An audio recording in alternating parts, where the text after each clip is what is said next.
આજે તો આપણે બનાવી નાખ્યા મસ્ત મજાના ઢોસા અને સાંભર। જય માતાજીને, જય શ્રી કૃષ્ણ। બધાને કેમ છો? મજામાં ને? તો મજામાં જ રહેજો। આજે આપણે બનાવવાના છે ઢોસા।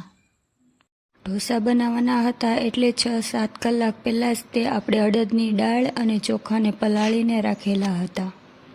આ વાટકી છે ને, એમાં 2 વાટકી મેં ચોખા અને 1 વાટકી મેં દાળ લીધેલી હતી।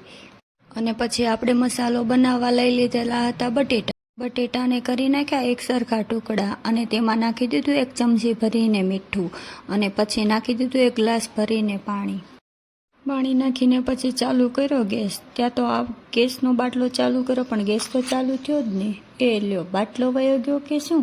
ના ભાઈ ના, બાટલો તો અમે કાલે જ ચડાવ્યો। પછી તો આપણો ગેસ થઈ ગયો ફાઇનલી ચાલુ અને ઉપર મૂકી દીધું આપણે બટેટાનું તપેલું। અને બટેટા બફાય ત્યાં આ બાજુ એક થાળીમાં આપણે કાઢી લીધી સાંભર બનાવવા દાળ। અને પછી તો લઈ લીધું એક કુકર અને જે દાળ હતી તે નાખી દીધી આપણે કુકરમાં અને પછી નાખી દીધા થોડાક ટામેટા પણ।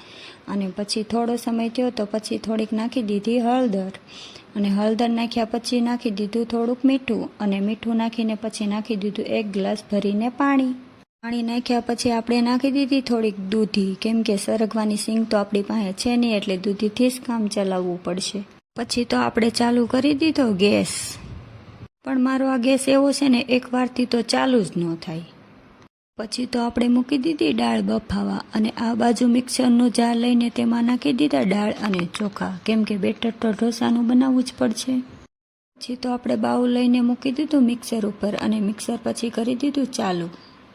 પછી તો થોડોક સમય સુધી આપણે મિક્સરને ચાલુ જ રહેવા દીધું અને પછી થોડો સમય થયો ત્યાં પછી આપણે તો બાઉલને નીચે ઉતારીને ચેક તો કરવું પડશે।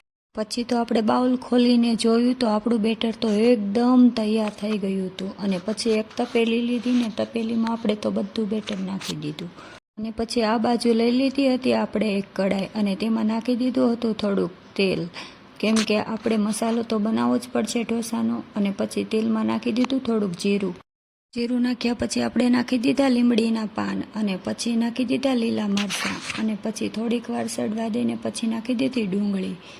પછી તો તેમાં આપણે નાખી દીધું લીલું લસણ અને પછી તો નાખી દીધું સૂકું લસણ અને આદુની પેસ્ટ।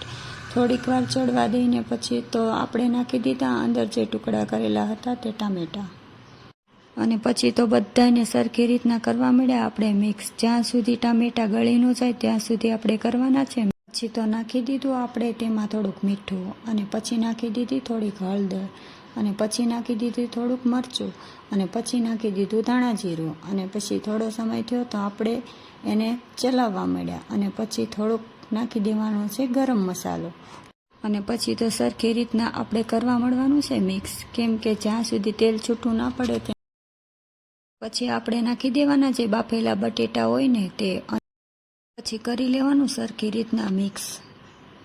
પછી સરખી રીતના મિક્સ થઈ જાય એટલે નાખી દેવાના થોડીક કોથમરી ઉપરથી અને પછી લઈ લીધી આપણે એક તપેલી અને તેમાં નાખી દીધું થોડુંક તેલ। પછી તો આપણે તેમાં રાઈ, જીરું, લીલા મરચાં, પછી લાલ મરચાં, મીઠી લીમડી, તજ, લવિંગ બધું જ નાખીને સરખી રીતના કરી નાખ્યું મિક્સ અને પછી બધા મસાલાને થોડી વાર તો આપણે સડવા દીધું અને થોડો સમય થયો પછી નાખી દીધું આપણે અંદર સાંભર નાખીને પછી આપણે એક ચમચીને મદદથી સરખી રીતના આપણે તેને કરી લેવાનું છે મિક્સ। વઘારને મિક્સ કર્યા પછી નાખી દેવાનું થોડુંક મરચું અને પછી નાખી દેવાનું ધાણા જીરું અને થોડુંક નાખી દેવાનું પછી મીઠું, કેમ કે હળદર તો આપણે પહેલેથી જ નાખેલી હતી। પછી લઈ લેવાનું આપણે સાંભરનો મસાલો, તે પણ નાખી દેવાનો થોડુંક અને પછી કરી નાખવાનું સરખી રીતના મિક્સ થઈ જાય એટલે થોડો સમય લગે આમ ચલાવવાનું અને પછી નાખી દેવાના લીલા ધાણા અંદર અને પછી તેને પણ સરખી રીતના કરી લેવાના મિક્સ। સાંભર ચડે છે ત્યાં તો આપણે આ બાજુ લઈ લીધો એક તવો અને નાખી દીધું તેમાં થોડુંક ઢોસાનું બેટર અને તવાને આમથી આમ ઘુમાવ્યો ત્યાં ગોળ તો ન થયો પણ ઢોસો થયો ખરો અને થોડો સમય સુધી આપણે ઢોસાને ચડવા દઈશું એવી જ રીતના થોડાક ધીમા તાપે આપણે છે ને તેને ઢોસાને આવી રીતના જાળી પડે ને ત્યાં સુધી ચડવા દેવાનું છે। થોડો સમય થઈ જાય અને ચડી જાય પછી આપણે નાખી દેવાનો અંદર થોડો મસાલો બટેટાનો આવી રીતના પાથરી દેવાનો। મસાલો આવી રીતના પથરાઈ જાય પછી થોડો ટાઈમ આપણે એ ઢોસાને પણ ચડવા દેવાનો। મસાલો પાથરતી વખતે ખાસ ધ્યાન રાખવાનું કે નીચે આપણો ઢોસો છે તે દાજી ન જાય. મારે થોડોક દાજી ગયો છે એટલા માટે કહું છું તમને.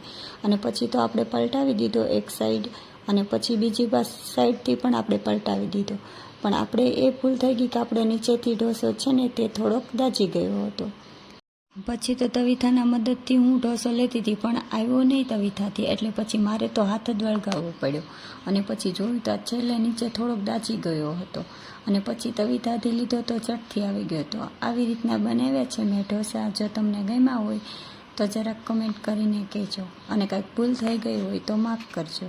તો કંઈક આવી રીતના બનાવ્યા હતા આપણે ઢોસા. તો આ વિડીયોમાં બસ એટલું જ કે તમને મારો વિડીયો ગમ્યો હોય તો લાઈક કરો, શેર કરો અને સબસ્ક્રાઈબ કરજો. મળશું આવા બીજા વિડીયોમાં. Bye bye.